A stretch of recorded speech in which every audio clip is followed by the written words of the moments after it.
I'm here with Oliver Zahn. How you doing, Oliver? Hi, Mike. I'm doing well. How are you this morning? Doing well. I imagine you are still in California, not in Portland, where the Good Food Awards are taking place. And there's a story behind that, which I want to talk about.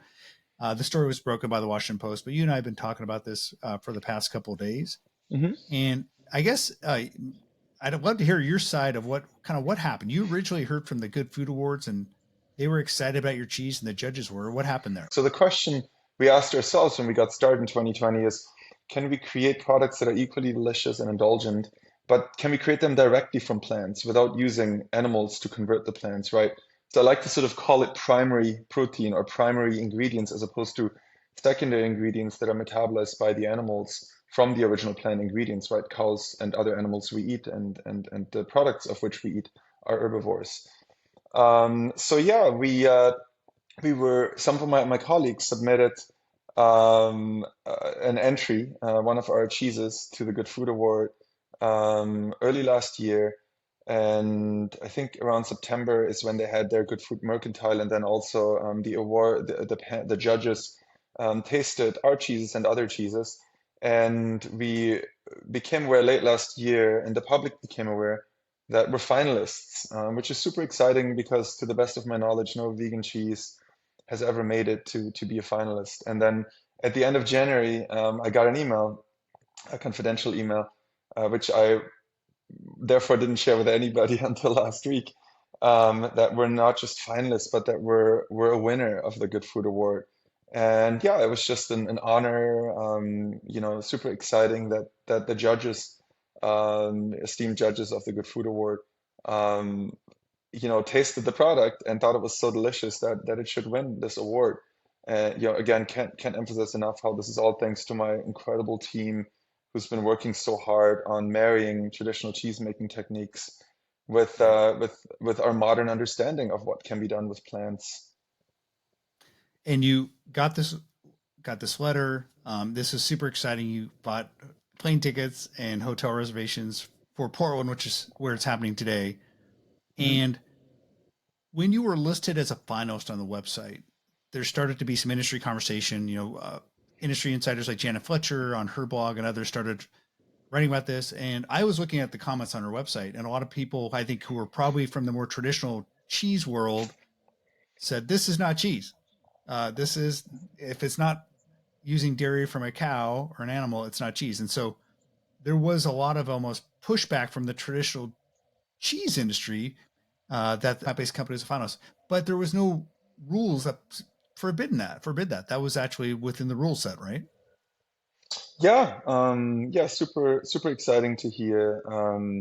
That there is an online discussion. I usually don't have time to engage in any of that or read any Yeah. of that, but I heard that there was like an online discussion.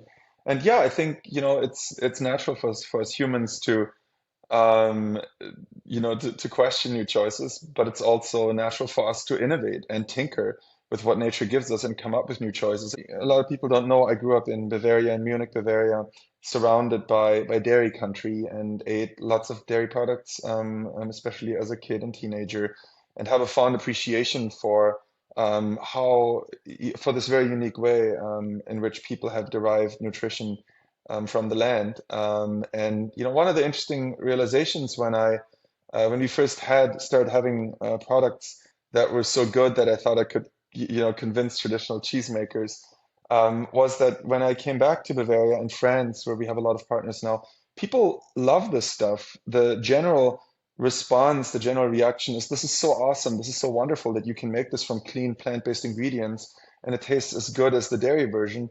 But you don't need animals in the process. So even a lot of dairy companies have reached out to us, and we're working with some because they, like we want consumers to have choices. Choices are awesome. This is what the free market is about. And I think, this is what the Good Food Award judges also realized. So we absolutely And welcome a debate about it.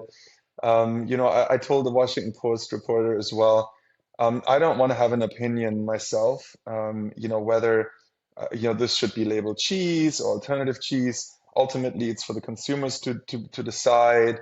And I just want to encourage everybody to taste the delicious products my team has created and decide if they want to embrace it or not. It's all about free. We want to create freedom, maximize freedom, and Well, I'll tell that's you what what, this is about. I think the conversation since the news came out, since Washington Post wrote a story, is on Reddit and other places, is it actually created a lot of excitement among people saying, oh, wow, I want to taste this cheese that is made with plant-based ingredients. So I actually think this may actually turn out to be a net benefit for you, even if you didn't officially win the award because they kind of decided to change things midstream here.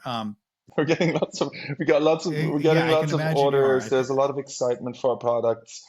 This is the best part of my job, just to see people taste it, and then this reaction of joy, excitement, and surprise. It really is the best part. So yeah, that'll continue. I mean, I've tasted it. It tastes great. We're talking about the blue cheese. I've had your others, and so it's really delicious. I think when people taste it, they go, "This tastes just like great blue cheese."